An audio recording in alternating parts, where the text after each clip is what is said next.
Seguimos en Código. Les cuento con quién vamos a estar charlando en un minutito nada más. Con Fabiana Túñez, que es la directora ejecutiva del Instituto Nacional de las Mujeres. Ese es el cargo al que yo le pifié hace un ratito. Ese es su cargo actual. Mabel Bianco, que es directora de la Fundación para Estudio e Investigación de la Mujer. Y Victoria Donda, diputada nacional. Con ellas vamos a hablar de la situación de la mujer de la Argentina, de la ley de aborto, de todo lo que está en debate intensa y afortunadamente en este momento en la sociedad. Vamos a ponernos en contexto con este informe cortito sobre cómo está la mujer hoy en la Argentina.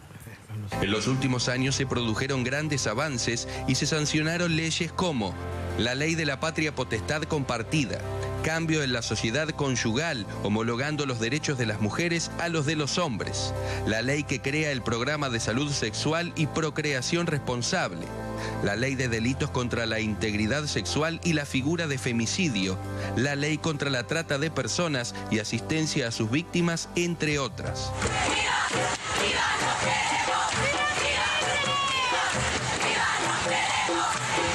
Ahora bien, ¿cómo está la situación en Argentina realmente? El INDEC acaba de medir la violencia de género por primera vez.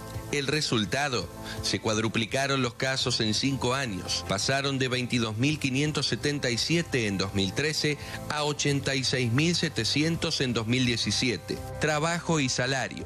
Las mujeres ganan un 27,2% menos que los hombres en el mismo puesto e incluso con un mayor nivel educativo tienen 19 veces menos probabilidades de ser ascendidas a la dirección. Solo el 7% de los altos cargos ejecutivos en empresas están ocupados por mujeres y aquí la brecha salarial asciende a más del 40% en desventaja para ellas. Hogares a cargo de una mujer.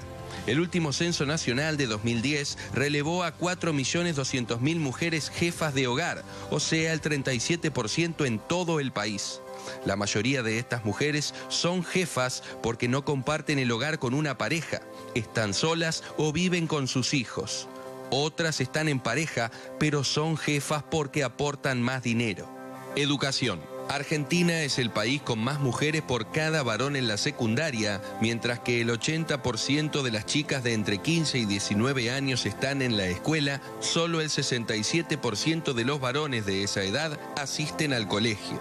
En cuanto a la universidad, según el Ministerio de Educación, para el año 2014 y 2015, la mayor cantidad de nuevos ingresantes fueron mujeres, que representaron el 58% de los matriculados en universidades públicas, mientras que un 57% lo hizo en privada. Las 3 carreras más elegidas por las mujeres fueron abogacía, enfermería y psicología. Según el último censo, hay más mujeres graduadas que hombres.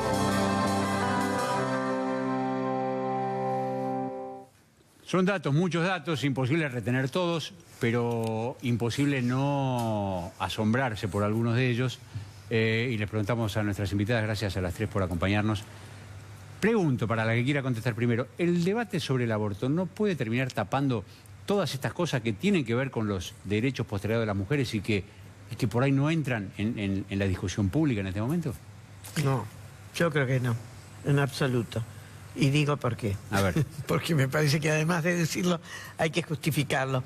Creo que no, porque justamente muchas de esas cosas que vimos, de estas diferencias, están asentados o están responsabilizando en lo que tiene que ver con el ejercicio de los derechos sexuales y reproductivos de las mujeres. Entonces, cuando hablamos de la brecha salarial no es porque los empleadores simplemente que tienen ese concepto, bueno, le vamos a pagar menos porque tienen menos responsabilidad, sino que es por todo como a lo largo de la vida las mujeres, desde que empezamos a incorporarnos a la vida laboral, aparecen los hijos, entonces ahí empieza toda una retracción, porque entonces ya no podemos hacer todas las cosas para seguir en la carrera, después tenemos que cuidarlos cuando están enfermos, después vienen si hay algún discapacitado, después vienen los ancianos.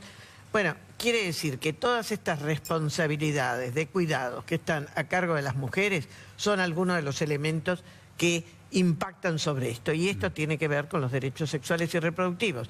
Por eso no es solamente el aborto, pero sí es, y ahí sí, los derechos sexuales, que es, bueno, ¿cómo nos repartimos las tareas? ¿Cómo es las diferencias entre hombres y mujeres, porque de eso se tratan también los derechos sexuales. Entonces, bueno, esto tiene que ver y es uno de los temas centrales. Túñez, ¿qué cambios en la cultura diaria de la convivencia hombres-mujeres se registran más allá, pueden detectarse como líneas centrales en los últimos años, más allá de lo que la ley marque o deje de marcar? Bueno, la realidad es que la sociedad, en virtud de todo el avance y los cambios que se van produciendo, va demandando otro tipo de intercambio en cuanto a la cuestión cultural de los roles que ya estaban establecidos de varones y mujeres.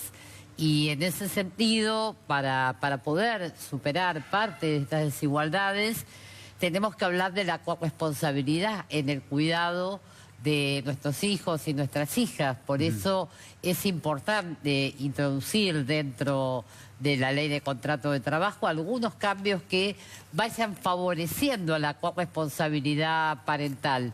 En ese sentido, la licencia, para aumentar la licencia para los padres, es un tema sumamente importante. También el tema de poder tener una licencia por violencia de género, que es algo fundamental para que esa mujer pueda tener la cobertura y, por el otro lado, poder garantizar la posibilidad de protegerse, de defenderse, de acudir a la justicia. Creo que el principal desafío que tenemos como sociedad es este cambio cultural que tenemos que hacer para entender que las mujeres somos sujetas plenas de derecho y que el tema de género es un capítulo indispensable en los derechos humanos. Diputada. Sí, buenas noches. ¿Qué tal? Antes de que hable, abriendo su participación, quiero mostrar una foto que usted conoce, que me gustaría que me la explique, porque vi la foto y me llamó la atención. Tenemos una foto de una demostración de la diputada Donda con una cantidad más de mujeres. A ver, ¿está la foto? Debería estar, en cualquier momento va a estar, ¿eh? Ahí está. ¿Qué es esto? Ahí está usted adelante, ¿no? Sí. ¿Qué es esto? Con Trilce. Esta es una foto que circuló, o la hicieron circular ustedes hoy en las redes. ¿Por qué no me cuenta un poquito? Esta foto fue producida por la revista Mu, que es una revista de un medio cooperativo que se llama La Vaca. Pueden entrar también a la página a verla.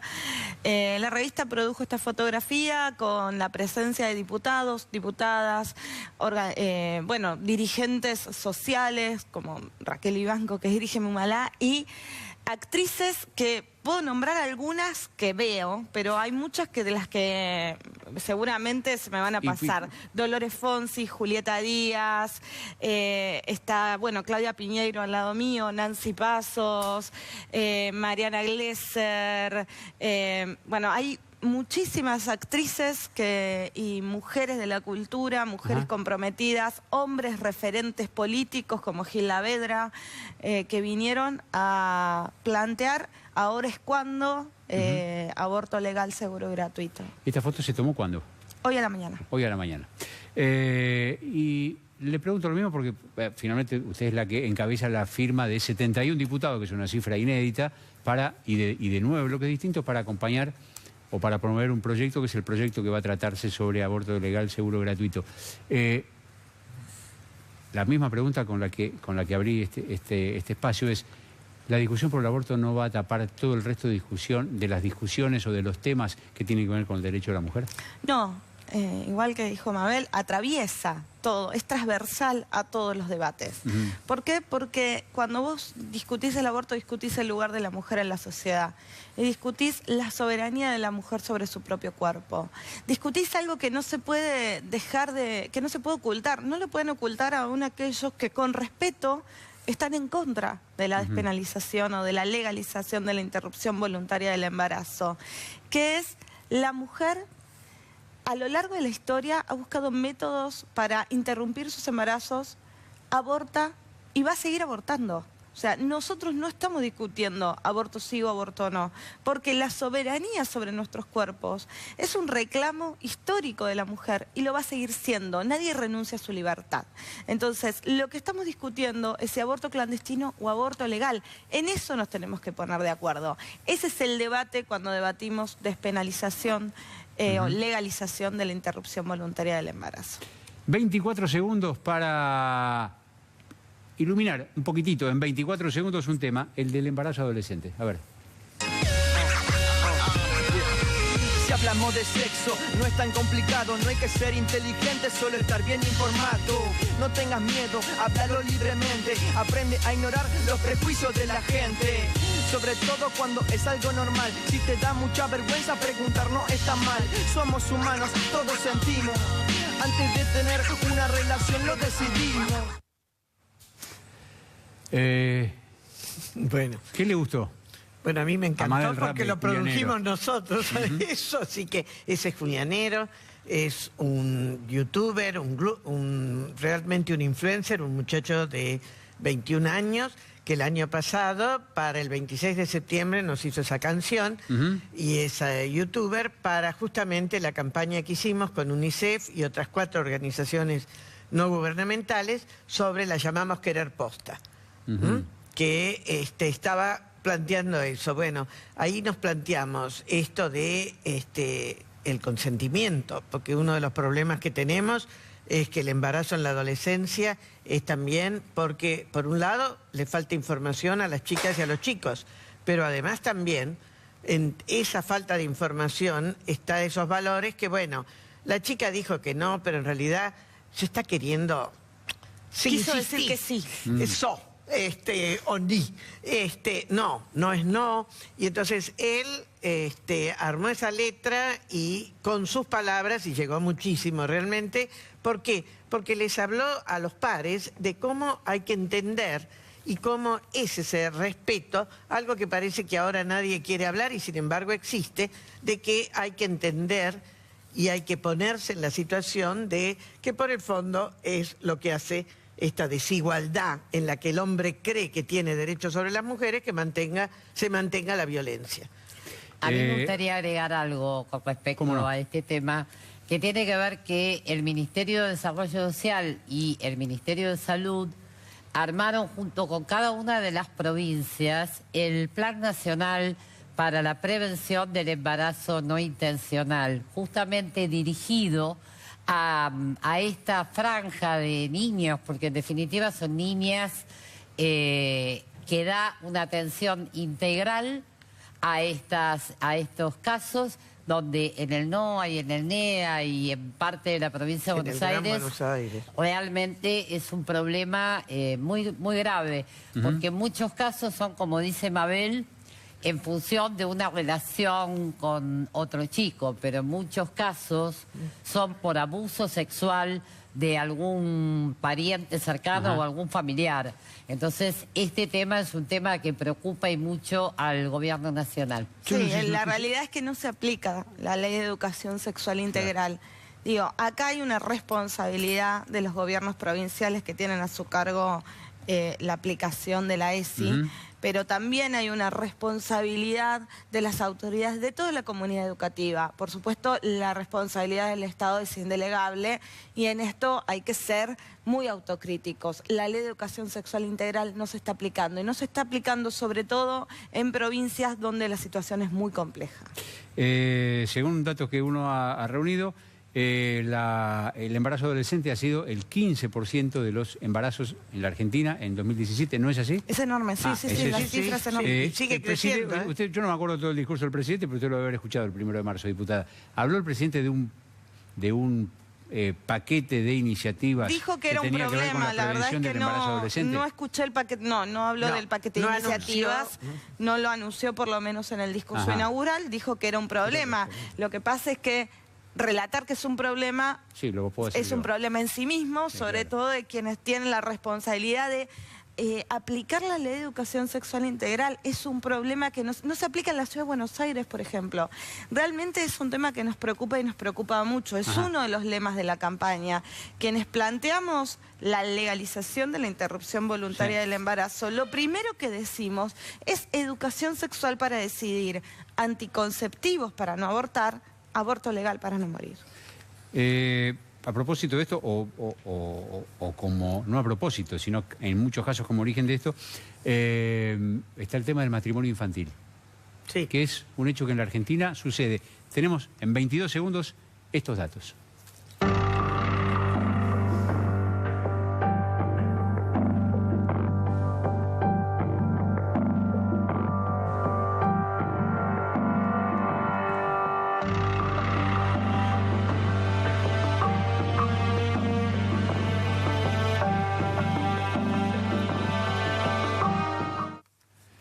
Bien, ahí están los datos. Los repaso por si a alguno, como a mí, se nos pasaron algunos. Yo lo tengo escrito, por suerte. En el país hay más de 340.000 adolescentes de entre 14 y 19 años en matrimonio o convivencia. 230.000 son nenas o adolescentes, mujeres. La verdad que muchas de ellas, según la estadística, y acá lo hemos dicho, conviven con hombres que las duplican y triplican en edad. No es solo las parejas adolescentes. Acá hay un drama casi, el del matrimonio infantil impuesto. Sí, esto es parte de algo que nosotros, yo tengo que reconocer que nosotros mismos a veces, y yo misma a veces decía, bueno, no es tan grave el problema. Y cuando hicimos el estudio encontramos, estos son datos del censo, del último censo, 2010. Y no lo pudimos completar totalmente porque había que hacer cortes especiales y pedir al INDEC que hiciera algunos cortes especiales y no teníamos tanto tiempo por el plazo para presentarlo, y es impresionante la cifra, y es impresionante porque, claro, no es el matrimonio, es la convivencia, y es una convivencia que en muchos casos está totalmente naturalizada, al igual que la violencia, pero está naturalizada porque los padres creen que, bueno, dando a esa niña a que la cuide un hombre que la va a ayudar, que le va a poder dar la educación, no se da cuenta que la pone en manos de alguien que la va a someter, la va a abusar, la va a embarazar precozmente, le va a infectar el VIH y le van a estar arruinando la vida a esa niña, pensando que así la protegen. Entonces, porque es muy interesante, las mujeres son de edades bastante bajas de los 18, que es del límite. En cambio, los varones, ese 100 y pico que hay, están todos entre los 17, 18. Y en general ellos conviven con mujeres un poquito mayores, pero muy próximas. En cambio, las chicas no. Las nenas no. Y esto es otro de los problemas. Pero es ir a las provincias del norte, ir a Salta, ir a Formosa, y bueno, y uno anda por la calle y ve. O ir a la 1114, ir a Doc Sud, ir a Lanús. También. Digo, ir a los barrios más vulnerables y las zonas más vulnerables de la Argentina. Por eso, cuando uno habla de interrupción voluntaria del embarazo, está poniendo en tela de juicio en la sociedad el lugar de la mujer. Un hombre adulto, un hombre mayor que busca una niña, un adolescente para convivir, en realidad lo que está buscando es un objeto de posesión y de paso algo que le dé prole, que le dé muchos hijos. Es buscar a la mujer en la edad, digamos, reproductiva, de mayor nivel reproductivo. Entonces, que no es una mujer, es una niña, hoy en los cánones de la sociedad. Entonces, la verdad es que por eso cuando nosotros planteamos la despenalización, no solo estamos hablando de las mujeres, de una situación particular de las mujeres, sino de las mujeres en una sociedad patriarcal y machista que nos divide y que muchas veces que coarta nuestras libertades. La verdad que esto está para charlar mucho más tiempo que el ratito que nos queda. No quiero terminar esta charla tan interesante sin mencionar algunos de los datos que se registran en los llamados al 144 por caso de violencia de género. Doy algunos datos, solo para tener una dimensión de... Uno lo ve en el diario o en las noticias, o en la tele, o en las redes, cuando ve un femicidio, que hay tantísimos y están creciendo, y se están denunciando, pero hay alguna cantidad de cosas que pasan todo el tiempo y no hay registro en los medios, y por ahí tampoco hay tanto registro en toda la sociedad. En el 2017, al 144, hubo 391.000 llamados. Solamente en enero pasado, en enero de este año 2018, la línea 144 recibió 14.232 llamadas por violencia de género. De los que llamaron, 4.000 4.927 personas llamaron por primera vez. 2.710 eran casos ya registrados que se repetían. Mucha gente, 6.000 y pico de personas para pedir información. 9 de cada 10 llamados al 144 son por violencia psicológica y 7 de cada 10 incluyen violencia física. Nada, eso parece ser un modo de ser de la sociedad argentina y lo único que hacemos es registrarlo en estadística o algo más. No, la realidad es que el 144, que es la línea gratuita para todo el país, que atiende las 24 horas del día, es una línea para la asistencia, la orientación y el seguimiento. Eso es algo que existe hace 2 años, donde por un lado ingresa la llamada y después hay un equipo de profesionales que, haciendo la evaluación de riesgo de esa llamada, le hace un seguimiento. Eso ha terminado en muchos casos con el área de litigio estratégico del instituto, haciendo presentaciones como amicus curiae, participaciones en juicios de femicidios, pudiendo dar una asistencia integral a esa persona que llama. La realidad es que llamar a la línea 144, por eso cuando vos planteabas la segunda llamada, en realidad la segunda llamada es porque evidentemente ya se estableció el contacto y la persona, una vez que acude al servicio de justicia o cualquiera de los servicios, vuelve a llamar porque tiene algo para preguntar. Cuando aumentan las llamadas en el 144, en realidad lo que estamos diciendo, además de que hay más conciencia y más visibilidad de este tema, lo que estamos diciendo es que estamos llegando un poco antes, porque para el Estado es fundamental ese llamado que nos permite hacer un seguimiento. El 144 no es un call center, está atendido por trabajadoras y trabajadoras profesionales de las diferentes disciplinas que le dan verdaderamente una asistencia integral. Además, contamos con un servicio que tiene que ver con la cantidad de recursos que hay a lo largo y a lo ancho del país. Recientemente, este año, vamos a poder adecuar el software para poder, por un lado, conectar directamente con el 911 y, en segundo lugar, hacerlo accesible a personas con diferentes tipos de capacidades.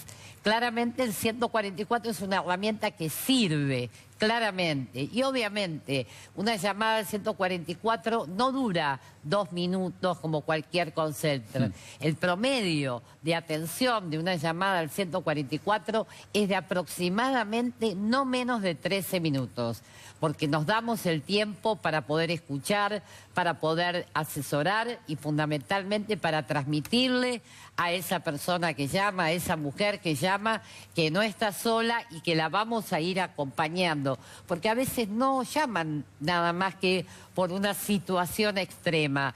Llaman a veces para saber si están o no en una situación de violencia. Y eso también es función del 144. Doctora Bianco, esto que dice Fabiana, de que la gente llama, me asombra mucho, llama para saber si está o no en una situación de violencia. ¿Cómo puede haber dudas sobre eso? Bueno, ¿Cómo es la vida real? Porque uno dice desde acá, ¿cómo puede haber dudas? Claro. ¿Cómo es la vida real? Bueno, en la vida real lo que pasa es que estamos en unas situaciones que estas son en general situaciones que se viven dentro de la familia y dentro de la pareja.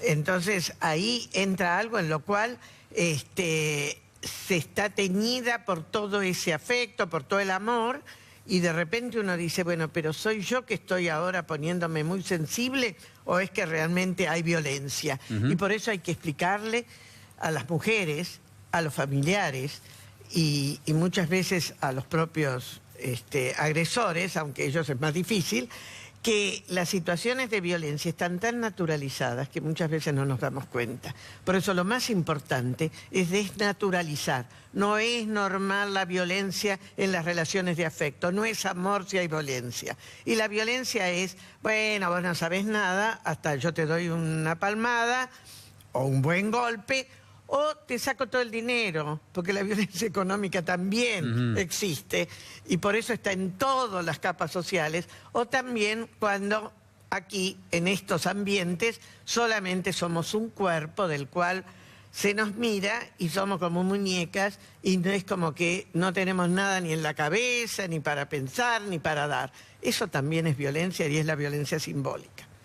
Diputada, para cerrar, ¿cómo viene la discusión por el aborto? Ahora dicen que en el Congreso va por 4 comisiones, hay 2 meses de comisiones, después va al recinto y no se sabe si se va a aprobar o no porque las opiniones parecen muy divididas y hay muchos diputados y diputadas que están en el medio. Si tuviese que hacer un pronóstico de qué pasa con el tratamiento de esta ley en los próximos meses. Se va a aprobar. Yo creo que esta ley va a salir. No sé si vos viste las imágenes de la movilización de hoy. Fueron impresionantes. Millones de mujeres en la calle, no solo en la ciudad de Buenos Aires, sino en más de 100 ciudades de todo el país. Impresionantes. La legalización de la interrupción voluntaria del embarazo se impone en la agenda política desde la calle, desde la sociedad. Nosotras, desde el movimiento feminista transversal y con las diferencias y coincidencias que tenemos, logramos generar en la conciencia y el corazón de los ciudadanos y ciudadanas la necesidad de tener esta ley. Entonces, eso está instalado en la sociedad, nosotros ganamos la sociedad, ganamos la opinión social, ganamos el corazón de la gente. Eso hay que traducirlo en la política, y traducirlo en la política es hacerlo notar en la política. Tenemos que convencer a los que todavía están indecisos, y para ese trabajo somos muchas las militantes que vamos a ir a picarles el cerebro, todo lo que haga falta, y explicarles por qué es necesario que se pronuncien a favor de la legalización del aborto, o que me expliquen por qué quieren seguir con la clandestinidad de los abortos. Es muy similar a lo que pasó con el divorcio, el mal llamado Hace divorcio. 30 años. Sí. Es muy similar a lo que pasó con el matrimonio igualitario, También. que yo estaba en el Congreso, y había muchos que no lo querían votar. De hecho, la primera vez que se llevó al recinto no hubo quórum. Y luego terminó saliendo también por el valor de muchos hombres y mujeres de la vida cultural argentina que salieron a hablar. El discurso de Pepe Cibrián fue impresionante. Dolores Fonsi, Julieta Díaz, Adriana Salonia, bueno, todas las actrices que estuvieron hoy, estuvieron poniendo el cuerpo, Miss Bolivia, poniéndole el cuerpo ahí, a una situación que hay que decirla. Las mujeres abortaron, abortamos y vamos a seguir abortando. Ustedes, los que están adentro del Congreso, deciden si lo hacemos de forma legal o clandestina. Y si lo hacemos de forma clandestina, va a seguir habiendo María Campos. María Campos, una santiagueña que hace unos días murió en Santiago del Estero, dejando a 5 hijos huérfanos por un aborto clandestino. Gracias a las 3. Gracias. Gracias. Gracias. Nosotros venimos en un ratito en Código para cerrar con nuestro premio de cada jueves.